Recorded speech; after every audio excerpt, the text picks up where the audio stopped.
সারা ঘরেই অল্প অল্প করে আলপনা দিয়েছি, বেশি দিতে পারিনি। এখানে ঠাকুর বসবেন, ঠাকুরের কাছটা একটু মোটামুটি দেওয়া হয়েছে আলপনা। কাল রাত্রে দিয়েছি, তাও এখনও শুকোয়নি। বৃষ্টি বাইরে, আলপনা কী করে শুকোবে। আর এখানে মোটামুটি কিছুটা জোগাড় করেছি, বাকিটা আনা হবে। এখানে হোমের কাঠ বাদ দিয়ে বাকি সবই আছে, ছোটো ছোটো ছোটো ছোটো ওটাদের মধ্যে আছে। হোমের কাঠটা, আম কাঠটা শুধু আনতে হবে।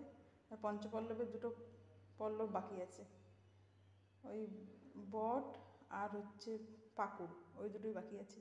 বাকিগুলো তো আমি জোগাড় করে নিয়েছি। 28টা বেলপাতা, 28টা তুলসী পাতা, তারপর 28টা দুর্বা ঘাস, 28টা যজ্ঞ ডুমুর, সবই রেডি। এর পুরোহিত মশাই আসার অপেক্ষা। আর কয়েকটা জিনিস আসার অপেক্ষা। গঙ্গা জল দিয়ে সারা ঘর শুদ্ধ করে দিয়েছি। মধ্যে পুরোহিত মশাই আবার করবেন, তাও আমি করে দিয়েছি যতটা পারা যায়। মাটির মণ্ডল রেডি, সরকাঠি তো আছে। কলা পাতা এত কেটে রেখে দিয়েছি, লাগে লাগুক, না লাগে লাগুক, রেখে দিই। বালিটা শুকোয়নি হোমের, এটাই অসুবিধা। কতদিন থেকে এই করেছি, এখন রোদে দিয়ে দেবো। রোদ্দুর বেরিয়েছে বাইরে, রোদে দিয়ে দেবো, দেখি শুকোয় কিনা। দুধ দিয়ে চলে গেছে। কলা পাতাগুলোকে আমি বাঁধার জায়গা পাইনি, এমনি দিয়ে দিচ্ছি এরকম করে 2 সাইডে 2টো। এগুলোতে আজকে বেশ ভালো ছোটো ছোটো ফুল ফুটেছে 2টো। অন্যদিন রোজ ফোটে, আজকে শুধু এই 2টোই ফুটলো। তুলসী গাছগুলো বেঁচে গেছে, যদিও ভোগে দেবো না আমি। আমার অন্য গাছ আছে, এটা ছোটো ছোটো বেবি গাছ। এবারে আমাদের ঠাকুরের কাছে আলপনা আনবো। ঠাকুরের কিছু রেডি করা হয়নি এখনো। পুজো করবো চান করে, একটু চান দুবার চানটা হয়নি, আলপনাটাকে দিয়ে যাই তারপরে।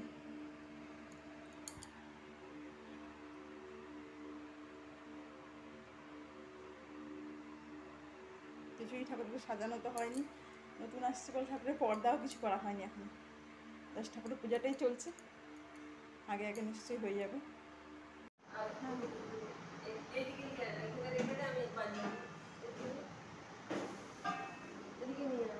বাবা চলে আসো, এখানে দাঁড়াও, চলে আসো, পুজো শুরু হবে।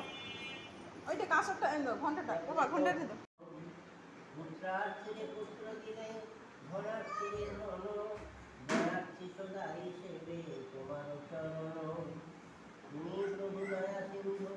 মহিমা সাগর কি বলিতে পারি প্রভু, আমি তুচ্ছ নর। আপনি রচিলে না আপন কীর্তন, মর দোষ করি দেহ চরণ শরণ।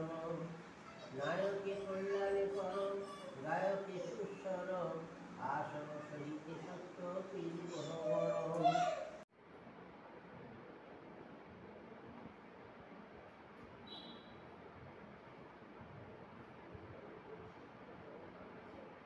এইটা ভাবছিলাম, দেখো ঠাকুরের পেছনে দেবো, কিন্তু বাঁধার টাইম আর হয়নি।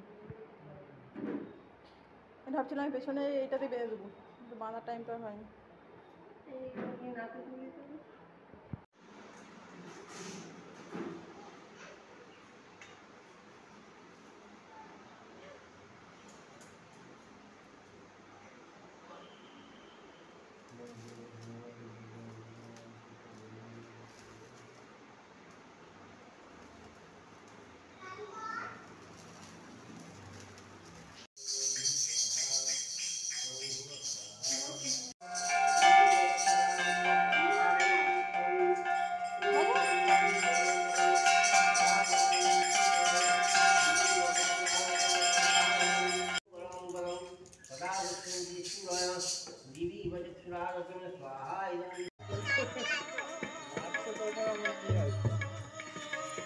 ভালো লাগবে।